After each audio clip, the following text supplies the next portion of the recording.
إن الحمد لله، الحمد كله لله، نحمده سبحانه وتعالى ونستعينه ونستهديه ونسترشده، ونعوذ بالله من شرور أنفسنا وسيئات أعمالنا، من يهده الله فهو المهتد، ومن يضلل فلن تجد له وليا مرشدا، وأشهد أن لا إله إلا الله ولي الصالحين، وأشهد أن سيدنا وحبيبنا وعظيمنا ومولانا ودليلنا ومعلمنا وشفيعنا محمد بن عبد الله، اللهم صل وسلم وبارك على سيدنا محمد وعلى آله ومن والاه، كما صليت وسلمت وباركت ربنا على آل سيدنا إبراهيم في العالمين إنك حميد مجيد.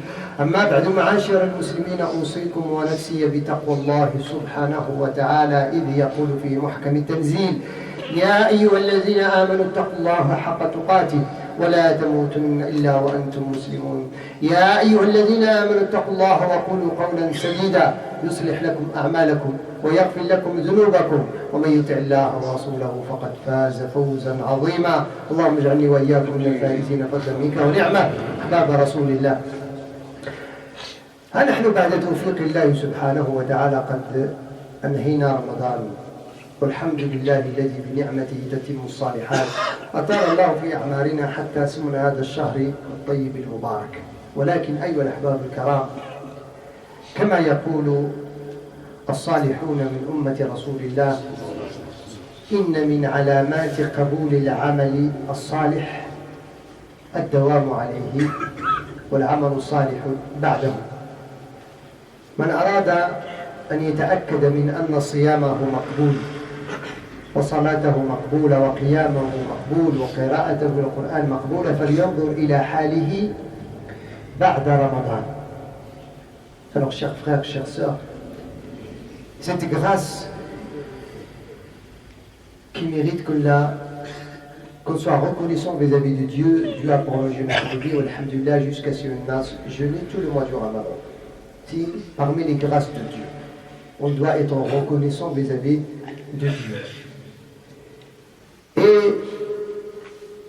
nos prédécesseurs disent toujours une parole: parmi les signes que nos œuvres sont acceptées, nos bonnes œuvres sont acceptées, c'est la continuité. Celui qui veut savoir, qui veut se rassurer que son jeûne est accepté, est valable, tout ce qu'il a fait comme bonne œuvre durant le Ramadan est valable, il doit regarder son état après le jeûne, son état après le Ramadan. Après le Ramadan, qu'est-ce qui a changé de ma vie? Est-ce que ma vie a changé? Ou bien après le Ramadan, revenons à nos moutons, comme ils disent. Non, يا أحباب الكرام، هنا ينبغي للإنسان أن يأخذ الحزم. لذلك تعرفون في الحديث الطويل الذي نذكره دائما في رمضان فيه خاتمة. ختم الله الحديث القدسي: كل عمل آدم له إلا الصيام فهو لي وأنا أجزي به، إلى أن قال الله سبحانه وتعالى: وللصائم فرحتان. وللصائم فرحتان، فرحة إذا أفطر، هذه عشناها والحمد لله، أفطرنا وعشنا الفرحة، يعني إذا أفطر يوم العيد. ولكن هناك فرحة أخرى كبيرة ولكنها مرهونة، وفرحة إذا لقي ربه. ما بين هذه الفرحة الصغيرة والفرحة الكبرى مسافة. هذه المسافة ينبغي ألا تضيع الفرحة الصغيرة ولا الفرحة الكبيرة. هي هذه مسافة العمر، مسافة بعد رمضان، ينبغي المحافظة عليها. يعني إذا أردت أن تفوز بالفرحة الكبرى فهي رهينة بتحقيق مقاصد القرآن، مقاصد الصيام، رهينة بتحقيق مقاصد الصيام. Alors je disais, chers frères, chères sœurs, il y a un hadith que souvent on a répété, les imams le répètent pendant le Ramadan. C'est un autre hadith où Allah subhanahu wa ta'ala nous dit: tous les œuvres appartiennent au fils d'Adam, à part le jeûne, et il m'appartient, c'est moi qui récompense, et ainsi de suite. Et à la fin du hadith, il y a une phrase. Allah subhanahu wa ta'ala dit: et le jeûneur a deux joies. La première, la joie mineure, quand il rompt son jeûne. On est tous fiers le mardi dernier, le Eid, alhamdoulilah, on a arrêté le ramadan, on a rempli le ramadan, on a fêté la fête. C'est même illicite, c'est haram de jeûner le jour de l'Eid. C'est le jour de la joie. Ça, c'est la joie mineure. Mais il y a une autre joie, la deuxième joie, quand tu le rencontreras son Seigneur. Mais cette joie, elle est tributaire, rahina, بعملك بين الفرحة الصغرى والحرب. Ça veut dire elle est tributaire de ce que tu vas devenir entre la joie mineure et le fait de rencontrer ton Seigneur. Et c'est quoi le signe entre les deux joies? C'est est-ce que j'ai réalisé l'objectif du jeûne? Dieu subhanahu wa ta'ala, quand il prescrit quelque chose, il y a toujours un objectif derrière. Il y a une finalité derrière. Dieu subhanahu wa ta'ala ne nous ordonne jamais quelque chose sans avoir une finalité derrière. Il ne nous interdit jamais quelque chose sans qu'il y a une finalité, un objectif derrière. Et l'objectif du Ramadan, on l'a vu, je le résume entre deux versets. Et deux versets coraniques qui ne sont pas loin. Quand on ouvre le Mus'haf, la page à gauche, il y a le verset 183. حينما نفتح المصحف تجد الصفحة بالضبط bien précis. الصفحة 28 على اليسار فيها الآية 183. الصفحة 177 الصفحة 27 فيها الآية 177 على اليمين وهي أول آية. ساسا التناسب بين الآيات. Allah nous dit, j'ai dit quand on ouvre le Mus'haf, la page 28, il y a le verset 183. Et la page 27, le premier verset de la page, le verset 177. Il y a une relation entre les deux. الصفحة 28 الآية 183 من سورة البقرة الله يقول لنا يا أيها الذين آمنوا كتب عليكم الصيام كما كتب على الذين من قبلكم لعلكم تتقون.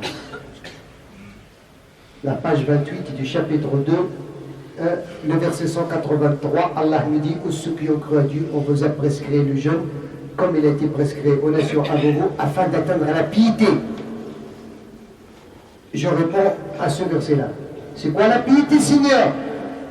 Est-ce que j'ai atteint la piété après le jeûne? Oui ou non? Le verset 177 de la page 27 du chapitre 2, il va te répondre. Il suffit seulement de revenir un petit peu, tes yeux vers la droite, tu vas trouver la réponse. Est-ce que tu as atteint l'objectif ou non? Tu fais le résumé. Tu projectes ce verset-là sur ton état après le Ramadan, ça te garantit, est-ce que tu vas rencontrer ton Seigneur et tu seras réjoui de la grande joie ou non? Qu'est-ce qu'il dit le verset 177? ماذا يقول؟ تقول الآية 177 من الصفحة 27 في السورة الثانية تجيب عن هذا السؤال. يقول الله سبحانه وتعالى ليس البر أن تولوا وجوهكم قبل المشرق والمغرب ولكن البر من آمن بالله واليوم الآخر والملائكة والكتاب والنبيين وآتى المال على حبه ذوي القربى واليتامى والمساكين وابن السبيل والسائلين وفي الرقاب وأقام الصلاة وآتى الزكاة والموفون بعهد إذا عاهدوا والصابرين في البأساء والضراء وحين البأس أولئك الذين صدقوا وأولئك هم المتقون. Allah nous a donné تعريف المتقين. Dans le verset 183 يقول لعلكم تتقون. في الآية 177 يقول أولئك هم المتقون. إذا من هم المتقون؟ Alors dans le verset 183, Allah nous dit afin d'atteindre la piété. Dans le verset 177, Allah nous décrit la piété. Il nous donne les caractéristiques du pieux. La définition du pieux. Il nous a dit la bonté pieuse, la bienfaisance, ce n'est pas de s'orienter seulement vers le couchant et le levant. Ça veut dire en priant. Mais la bonté pieuse, la bienfaisance, c'est de croire en Dieu, ses livres, ses anges, le jour dernier, le destin, les six piliers de la foi que vous connaissez. Et de donner ces biens malgré la mort réservée à ces biens-là en cherchant la face de Dieu. Pour ceux qui sont dans la nécessité, les proches d'abord, les orphelins, et ainsi de suite. Et puis, fidèle à la prière, acquitte la zakat. La première zakat, c'est sadaqa surrogatoire. La deuxième, c'est obligatoire. Et puis, ça, c'est une relation entre toi et ton Seigneur. Après, ça revient la relation entre toi et l'autre, horizontale. Il y a vertical, il a commencé horizontal. Et ceux qui sont fidèles à leur engagement. Quand je conclue un engagement, je signe un engagement, je dois être fidèle. Et j'ai un engagement avec mon Seigneur, j'ai un engagement avec mon épouse, j'ai un engagement avec mes enfants, j'ai un engagement avec mon patron, j'ai un engagement avec mes voisins, j'ai un engagement avec ma société, j'ai un engagement avec toute la planète. On a un engagement, on a une mission. On a signé une mission avec Dieu quand il nous a créé d'exploiter la terre, d'être un maillon utile sur terre. Alors je dois être fidèle à mes engagements. Est-ce que le Ramadan m'a enseigné d'arriver à ce niveau-là, d'être fidèle à mes engagements? Ça c'est un signe. Et puis, ceux qui sont toujours armés de la patience, l'endurance, malgré les anses, malgré le besoin, il y a toujours l'armée, c'est la patience. Tant que tu as patienté de l'autre jusqu'au coucher du soleil, tu as interdit à ton corps ses besoins naturels, ça montre que tu es capable de patienter, de faire quelque chose qui est futile. Tu es capable de maîtriser ton corps et de ne pas répondre à ses besoins naturels. Tu es capable aussi de rester fidèle avec ton Seigneur. C'est pour ça Allah il a dit, c'est pas seulement des pieux, mais des pieux véridiques. Ceux-là, ce sont des véridiques et c'est des vrais pieux.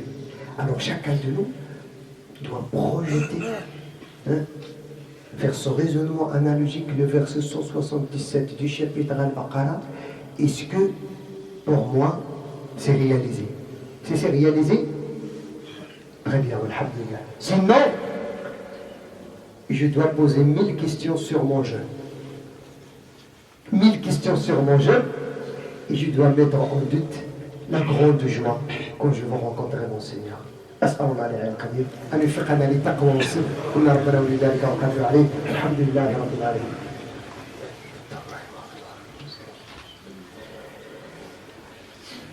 الحمد لله رب العالمين حمدا كثيرا طيبا مباركا فيه وصلى الله وسلم وبارك على سيدنا محمد وعلى آله وصحبه أما بعد.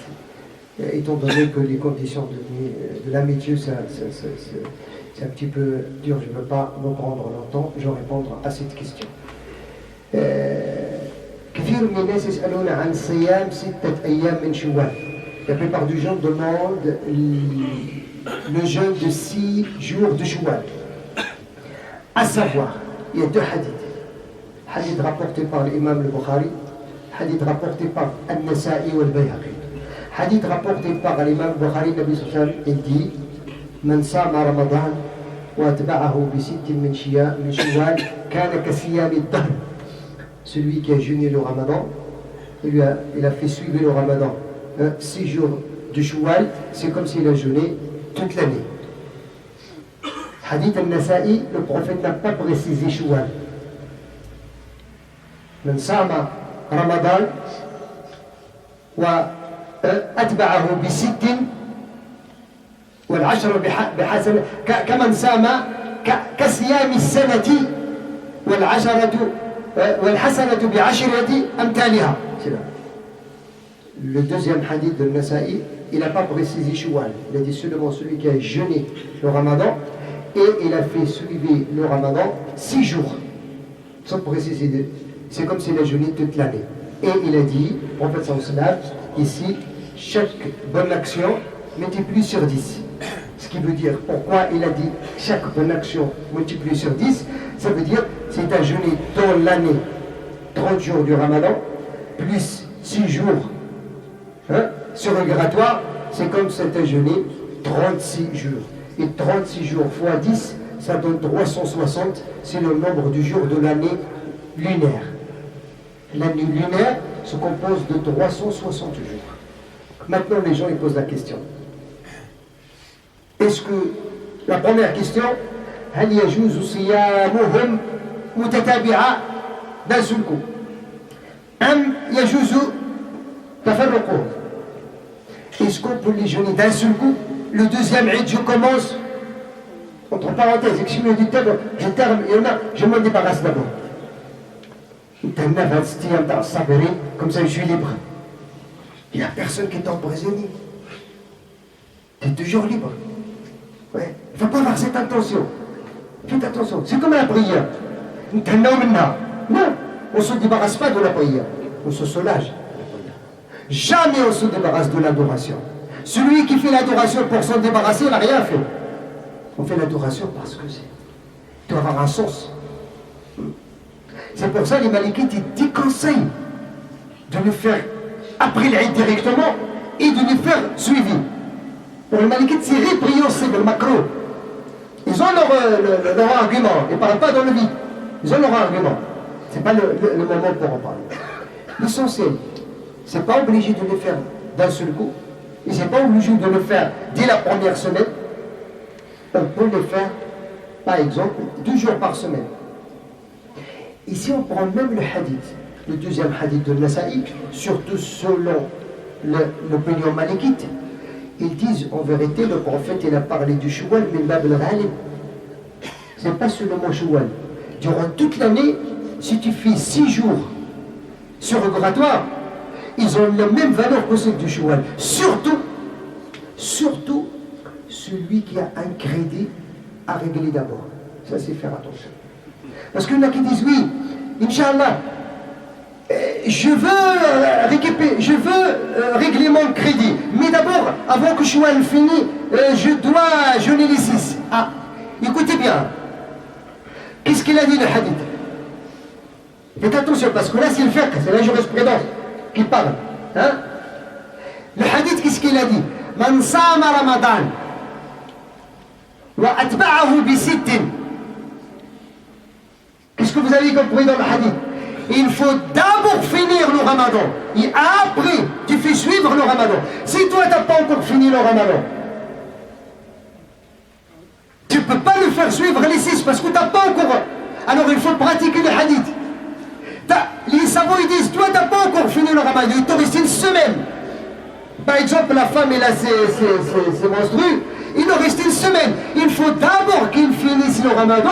Et à ce moment-là, il y en a même certains savants qui disent, les jours qu'il va jeûner avant de rattraper le Ramadan, ça ne rentre pas dans les 6 Shawwal, parce que le prophète il a mis les choses en ordre. Finissez d'abord le Ramadan, si vous voulez cette récompense.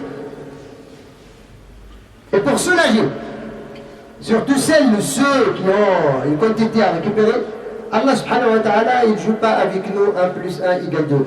Pour Dieu, 1 plus 1, il peut être égal à des millions. Mais finissez d'abord ce qui est obligatoire. Parce que ce qui est obligatoire, c'est une dette. C'est une dette. Supposons que toi, tu es décidé, tu n'as pas encore réglé ça. Ta famille, ils doivent normalement, régler cette dette. Parce que tu n'as aucune raison de repousser cette dette. وهذا الجواب الذي جاء امرأة جاءت une femme elle est venue pour le prophète elle dit le prophète dit ma femme elle avait voué de jeûner et il n'a pas tenu sa promesse. Est-ce que je peux jeûner pour elle? Elle a dit oui bien sûr. Tu dois jeûner pour elle parce que c'est une dette. Et pour ça faites attention à ça. Et ayant l'intention que je veux d'abord régler, finir mon Ramadan et après Inch'Allah durant l'année je peux jeûner. S'il reste 10 jours pendant Shawwal, tant mieux. S'il ne reste pas, Allah subhanahu wa ta'ala, la porte est ouverte pour eux. Alors faites attention à ça, Ahbab Karam. C'est pour ça que j'insiste sur une chose qui est très importante. Allah et Jésus comme surtout maintenant après le Ramadan, il faut donner du temps à la science. Profitez de la mosquée, profitez de l'imam, profitez des cercles de science à la mosquée.